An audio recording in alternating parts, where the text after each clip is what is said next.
बिस्मिल्लाहिर्रहमानिर्रहीम। अस्सलाम वालेकुम। मैं हूं फ़हीम अख्तर और एक और वीडियो के साथ हाज़िर खिदमत हूं। आज हम बात करेंगे पाकिस्तान के सियासी मंजरनामे से जुड़ी हुई दो ख़बरें हैं।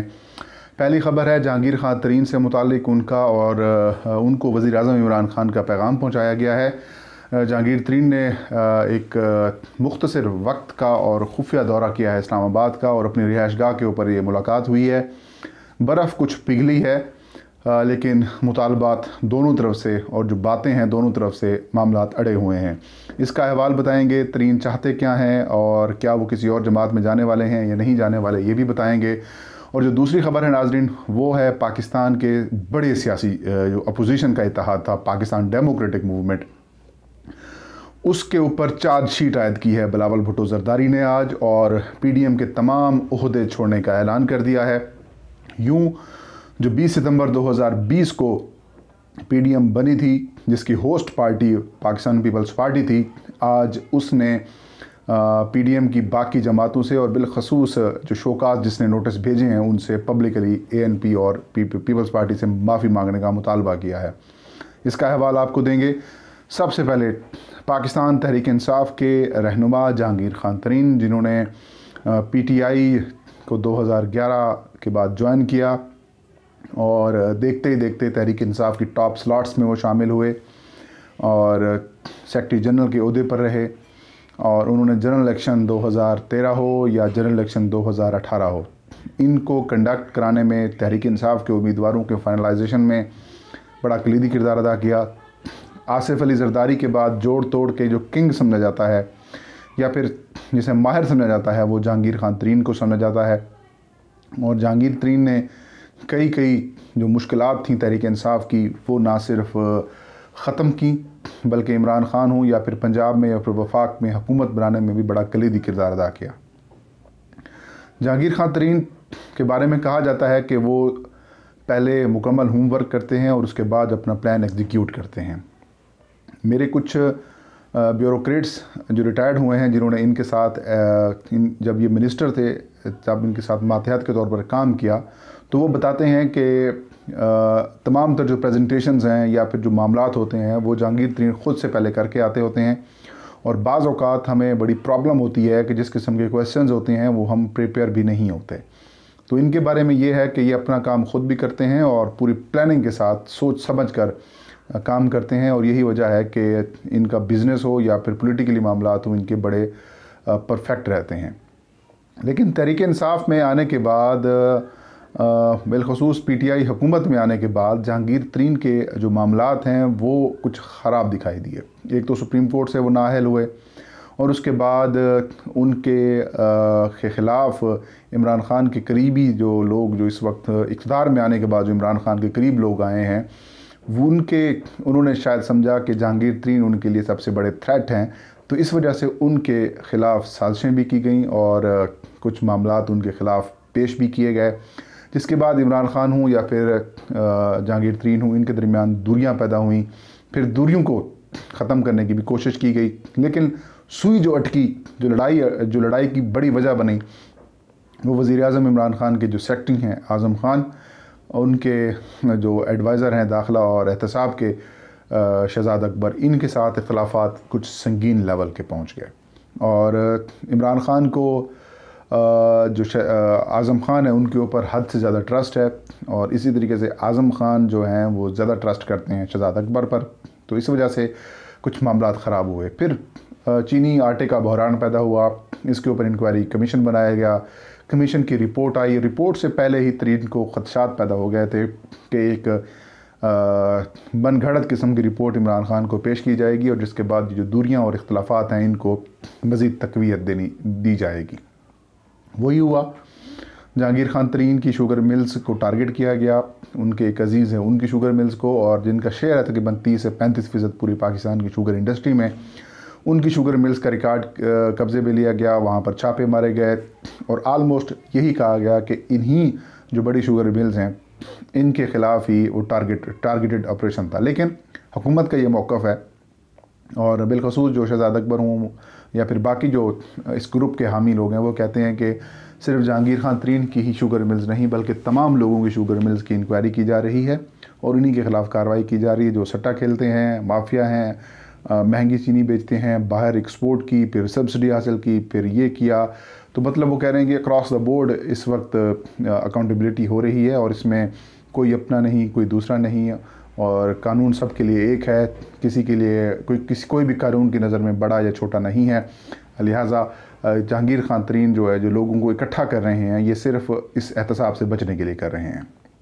मामलात उस वक्त ख़राब हुए नाज़रीन जब जहांगीर तरीन की लाहौर FIA में पेशी हुई। वह वहाँ पर गए, उससे पहले उन्होंने अपनी बेल कराई।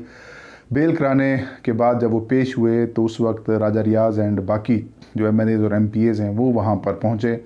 लगभग ये नंबर 30 का बताया गया कि 30 लोग जहांगीर तरीन के घर पहुँचे, नाश्ता हुआ, डिनर हुआ, बातें हुई। फिर मुस्लिम लीग नून ने भी उनसे रब्ते की कोशिश की, पीपल्स पार्टी ने भी रब्ते की कोशिश की, लेकिन जहांगीर तरीन ने किसी और जमात में जाने से इनकार कर दिया।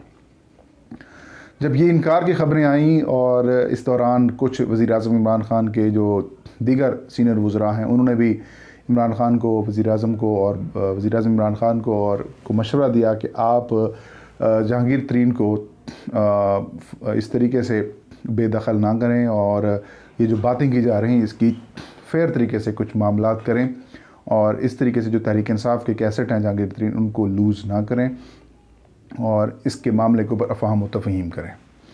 ज़राए बता रहे हैं नाजरीन के जहांगीर खान तरीन 2 रोज़ पहले हफ्ते के दिन इस्लामाबाद पहुँचे। 3 से 4 घंटे तक वो इस्लामाबाद में रहे, अपनी रिहाइशगाह के ऊपर रहे और वहाँ पर एक अहम सियासी शख्सियत से उनकी मुलाकात हुई।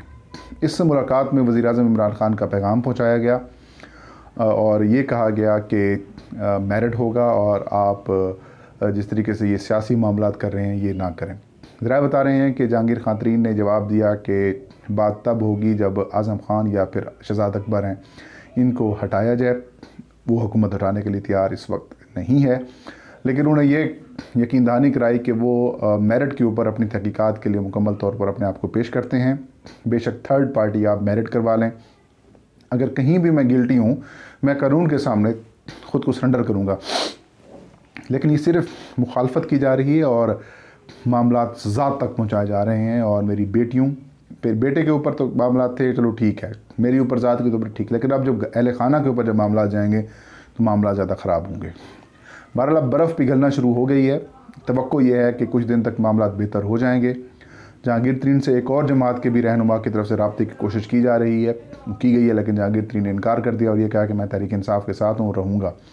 जहांगीर तरीन अब लाहौर से मुल्तान चले गए हैं और वहाँ पर जो सियासी लोग हैं उनसे मुलाकातें कर रहे हैं और इस वक्त तक वो किसी और जमात में नहीं जा रहे, लेकिन मामला बेहतरी की तरफ आ रहे हैं। दूसरी खबर नाज़रीन, पाकिस्तान पीपल्स पार्टी की सेंट्रल एग्जीक्यूटिव कमेटी का इजलास हुआ। 2 रोज़ तक इजलास जारी रहा और आज एटम बम किस्म की प्रेस कॉन्फ्रेंस की बिलावल भुट्टो जरदारी ने अपने बाकी रहनुमाओं के हमरा और पाकिस्तान डेमोक्रेटिक मूवमेंट का जो शोकाज नोटिस था उसको तौहीन करार दिया और ये कहा कि ANP और पाकिस्तान पीपल्स पार्टी से शोकाज नोटिस भेजने वाले पब्लिकली माफ़ी मांगे। चार्जशीट भी आयद की उन्होंने PDM के ऊपर, बिलखसूस पाकिस्तान मुस्लिम लीग नून के ऊपर। ये कहा कि जब सेनेट इंतखाबात में पंजाब की नशिस्तों के ऊपर सीट एडजस्टमेंट कर ली गई मुस्लिम लीग नून और PTI ने, तो उस वक्त तो कोई शोकाज नोटिस नहीं भेजा गया। अब अगर हम मुखालफत कर रहे हैं आपके फ़ैसलों की और अगर हमने अपोजिशन लीडरशिप हासिल कर ली है तो इसके ऊपर आपको शोकाज नोटिस आ गया। उनका कहना था कि किसी भी सियासी एहतजाजी तहरीक में शोकाज नोटिस नहीं होते और ये जो शोकाज नोटिस भेजा गया है ये बेसिकली ये ज़्यादती की गई है और तौहीन की गई है, जिसे किसी तौर पर भी एक्सेप्ट नहीं करते। उन्होंने ऐलान किया कि पाकिस्तान पीपल्स पार्टी PDM के तमाम ओहदों से इस्तीफ़ा देती है, कोई ओहदे नहीं रखते और वो ओहदे छोड़ देंगे। यूँ कह सकते हैं कि आज पीपल्स पार्टी के इस रवैये के बाद PDM जो है वो ख़त्म हो चुकी है और कई नामवर सहाफ़ी भी जो PDM की वजह से उम्मीदें लगाए बैठे थे कि उनकी कुछ मामला ठीक होंगे, उनके भी दिल टूटे हैं। पब्लिकली वो इजहार भी इस तरह कर रहे हैं और PDM के जो रहनुमा हैं या फिर JUI के जो सेक्रेटरी जनरल हैं गफूर हैदरी, उन्होंने कहा है कि पीपल्स पार्टी ने PDM छोड़कर ख़ुदकशी की है और ये उनका फ़ैसला ख़ुदकशी के मुतरादिफ है। पीपल्स पार्टी अपने मौक़िफ़ पर डटी हुई है और उनका ये कहना है कि हम पर फैसले मुसल्लत किए जाते हैं, 1-2 जमातों से मशावरत होती है और बाकियों के ऊपर मुसल्लत कर लिए जाते हैं। इस्तीफ़े हम नहीं देंगे। ये जो लोग अभी मुंतखब हुए हैं या फिर जो PDM में शामिल जमातें हैं वो बेशक इस्तीफ़े दे दें, हम असम्बलियों में रहेंगे और हम असम्बलियों की सियासत ही करेंगे। तो यूँ 20 सितंबर 2020 को नाज़रीन बनने वाला जो इत्तेहाद है ठीक 6 से 7 महीने के बाद अब ख़त्म हो चुका है। अब इमरान खान के लिए आसानी ही आसानी है। देखते हैं वो इस मौके से कितना फ़ायदा उठाते हैं। जब अपोजिशन मुख्तलिफ़ हिस्सों में बटी हुई है तो अब मेरे ख्याल में उनकी तवज्जो परफॉर्मेंस के ऊपर होने चाहिए और इंटरनली जो उनके डिस्प्यूट्स हैं उनको भी इंटरनली ही ख़त्म करने के ऊपर भी तवज्जो दी जा रही है और उम्मीद है कि अगले चंद रोज़ तक ये इंटरनल जो रिफ्ट्स हैं वो भी ख़त्म हो जाएंगी। तो नाज़रीन, ये थी आज की वीडियो। इंशाल्लाह नेक्स्ट वीडियो में नई खबर के साथ मैं हाजिर हूँगा। तब तक मुझे इजाज़त दीजिए। अपना और अपने चाहने वालों का बहुत सारा ख्याल रखें। अल्लाह आप सबका हामिद नासिर हो।